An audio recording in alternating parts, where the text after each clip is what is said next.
St. Cunegundes, Empress of Rome, 1040, Luxemburg. St. Cunegundes was the daughter of Sigefrid, the first Count of Luxemburg, and Hedwig, his pious wife. They instilled into her from her cradle the most tender sentiments of piety, and married her to Saint Henry, Duke of Bavaria, who, upon the death of the Emperor Otto III, was chosen King of the Romans, and crowned on the 6th of June, 1002, she was crowned at Paderborn on St. Lawrence's Day. In the year 1014 she went with her husband to Rome, and received the imperial crown with him from the hands of Pope Benedict VIII.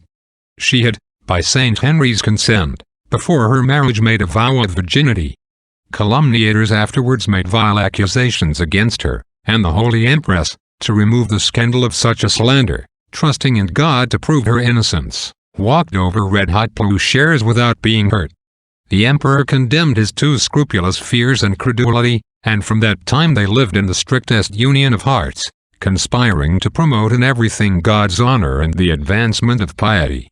Going once to make a retreat in Hesse, she fell dangerously ill, and made a vow to found a monastery, if she recovered, at Cunegundes, near Kassel, in the diocese of Paderborn, which she executed in a stately manner, and gave it to nuns of the order of Saint Benedict. Before it was finished Saint Henry died, in 1024. She earnestly recommended his soul to the prayers of others, especially to her dear nuns, and expressed her longing desire of joining them. She had already exhausted her treasures in founding bishoprics and monasteries, and in relieving the poor, and she had therefore little left now to give. But still thirsting to embrace perfect evangelical poverty, and to renounce all to serve God without obstacle, she assembled a great number of prelates to the dedication of her church of Cunegundes on the anniversary day of her husband's death, 1025. And after the gospel was sung at Mass she offered on the altar a piece of the true cross, and then, putting off her imperial robes, clothed herself with a poor habit. Her hair was cut off, and the bishop put on her a veil, and a ring as a pledge of her fidelity to her heavenly spouse.